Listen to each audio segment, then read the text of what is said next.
Everyone knows the effectiveness of the highlight stick when running the ball in Madden 2007.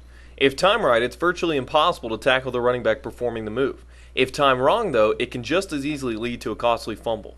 In this SportsGamer tip, we're going to show you another way of shaking your defender when running the ball while also decreasing your chances for a fumble on contact.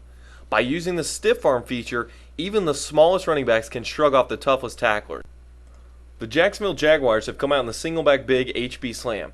We're going to go ahead and run through this play once while using a stiff arm to show you how the defense reacts. Now Leftwich gives the ball to Jones-Drew, and as we head up the middle, we use the stiff arm to the right side even though our defender was on the left. In this example, we use the stiff arm again, but this time we get a spin move animation for the broken tackle. Take a look at a similar example here in slow motion. Leftwich gives the ball to Jones-Drew, and as we head to the outside, we see two defenders approaching. We apply a stiff arm, and he actually goes into a spin move animation that breaks the tackle. Even though a stiff arm technically wasn't applied, we still got a break tackle animation that leads to extra yardage. Here's another way to use the stiff arm effectively. As Jones-Drew takes the handoff and heads outside once again, this time we just hold down the stiff arm button. Notice how he keeps his arm out. The first defender that approaches is usually going to get hit by that and run over.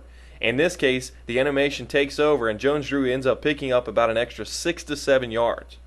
In this last example, you can see that it doesn't even matter how big the defenders are. The point is, if you can perfectly time a stiff arm, you're going to get the best animation available for your ball carrier. As you can see, there's plenty of positives for using a stiff arm. Remember, throwing a user stiff arm before an opponent is able to make contact will prevent the defender from getting an animation needed to use the user strip. In essence, it can be used as an alternative to the Y or triangle button that allows you to cover up and protect the ball when running. It is also important to know that you don't always have to stiff arm in the direction the defender is coming at you.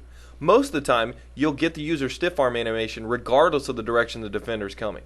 Be sure to hit the lab and practice the timing of your stiff arm to get the most out of it the next time you hit the field.